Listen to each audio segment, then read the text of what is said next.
we are also the fourth largest economy in the world. There is a relationship between those two data points. California and Los Angeles is also the entertainment epicenter. So it is no wonder that Donald Trump brought his production to California. But it is a production of trauma. This is not about immigration reform.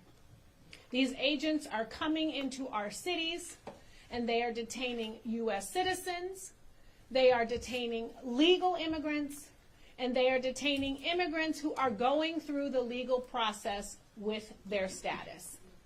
They are running into apparel stores, they are running onto farms, they are running into diners, and they are snatching our community members, our friends, and our family members. This is not immigration reform. I have to say that. Let me also say, not only is this impacting our communities and our neighbors, it is impacting our businesses and it is impacting this economy. Taxpayers are putting $134 million for these raids to happen because Stephen Miller made an arbitrary number of 3,000 people that he wants rounded up every single day.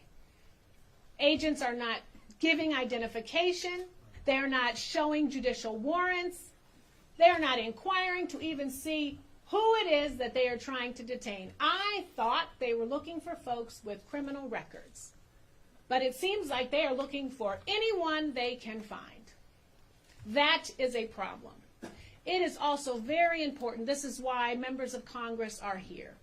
What is not being discussed is how this is a decoy for the hundreds of billions of dollars that Donald Trump is taking from us to cut Medicaid. It will close community clinics that are being raided. It will shut down doctors' offices and hospitals that are being raided. He is cutting educational funding for children with disabilities. He is cutting funding for our small businesses. He is cratering this economy with his taxes. And then on top of that, he is costing this city and this state tens of millions of dollars with this economic and social trauma. We are here standing in solidarity. These are members from up and down the state who have come here to say stop. Stop this madness. Stop this economic trauma. And if you are not here working lawfully and not detaining and brutalizing U.S. senators and union leaders, then you need to go immediately. With that, I would like to introduce Senate Pro Tem of the California State Senate, Mike McGuire.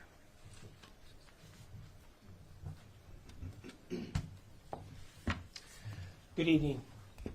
I want to take a moment to say thank you so much, Congresswoman, for your advocacy and your fight. I also want to mention Mayor Bass. Mayor Bass' steady hand has been guiding the city through some of the most tumultuous times the city and county of Los Angeles has seen in over a century.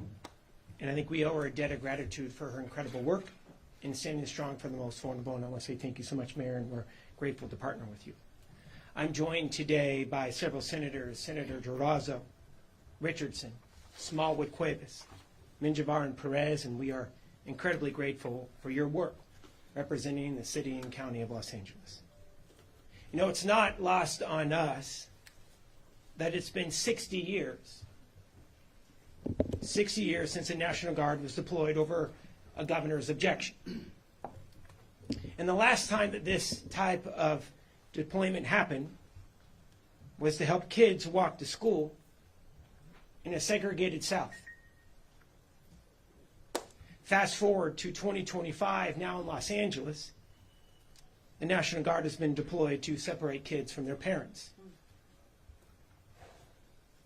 America has faced tremendous peril over the last 240 years, and today we are at one of the most dramatic tipping points of our democracy.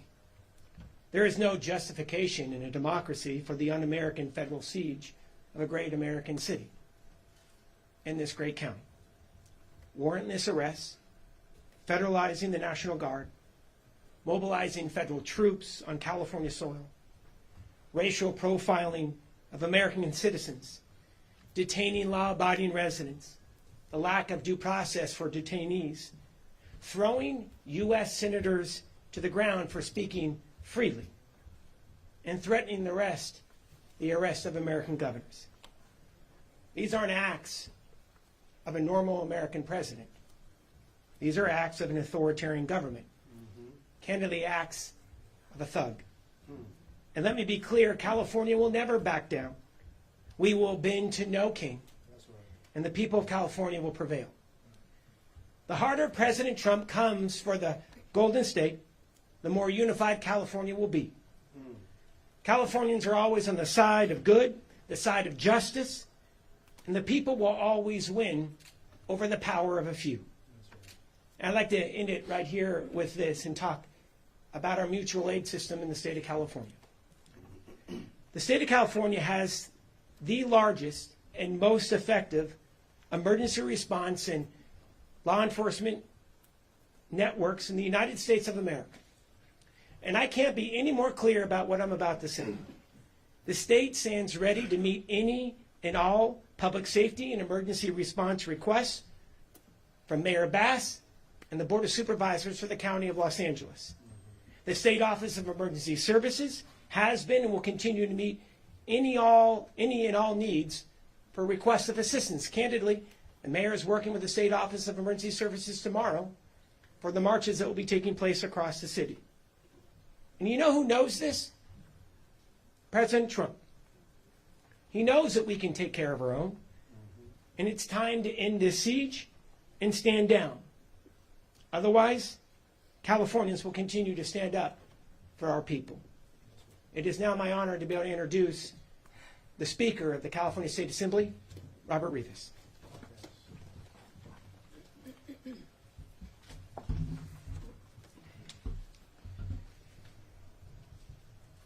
So California, we face one of the most challenging moments in recent memory. And not because our people are divided, but because our democracy is being tested from the very top. The Trump administration's recent actions, unilaterally federalizing and deploying our National Guard, conducting sweeping immigration raids in our neighborhoods, and now forcibly removing a sitting U.S. senator from a Homeland Security meeting. These are not just abuses of power. They are assaults on the rule of law. They are violations of decency.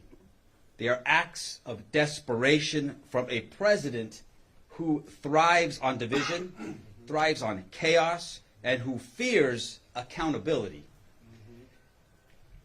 Now, let me be absolutely clear. Here in California, we are not going to be intimidated. I stand here as the first Speaker of the California State Assembly, born to immigrant farm workers. This is personal. My family came to this country from Mexico, seeking opportunity. Opportunity that they found in the agricultural fields of California. Opportunity that they found in the classroom of our public schools and in the promise of this state. And that promise still belongs to every single Californian, no matter where they were born or how long they have been here in our state. I was recently reminded that throughout our history, from the internment of Japanese Americans to Proposition 187, to the mass deportations of the 1950s, California has weathered moments when fear was weaponized against our most vulnerable. But in every single case, we rose, we organized, we resisted, and we did it with courage, with community, and without violence. Without violence. And now, in this moment, we must do the same again. And I would urge every Californian Do not take Donald Trump's bait. Do not allow his cruelty to spark chaos in our streets, here in Los Angeles and throughout our state.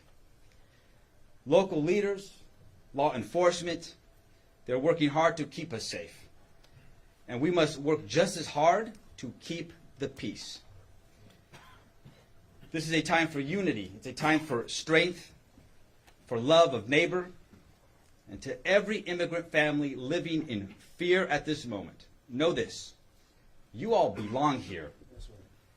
You matter, and your state is fighting for you. That's why I'm proud to be here with Mayor Bass. I'm proud to be here with our congressional representatives. Proud to stand here with members of the Senate, and incredibly proud to stand here with so many of my assembly colleagues.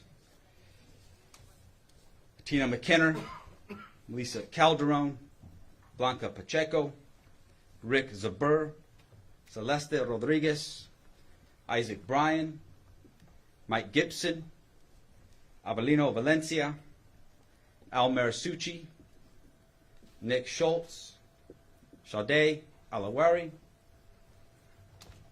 Jackie Irwin, Jose Solache, Mark Gonzalez.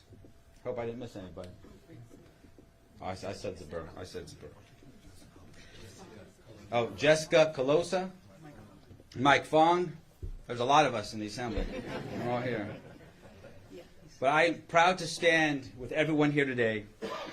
And please let history show that in the face of tyranny, California stood its ground. We did not flinch. Thank you all so very much. And I want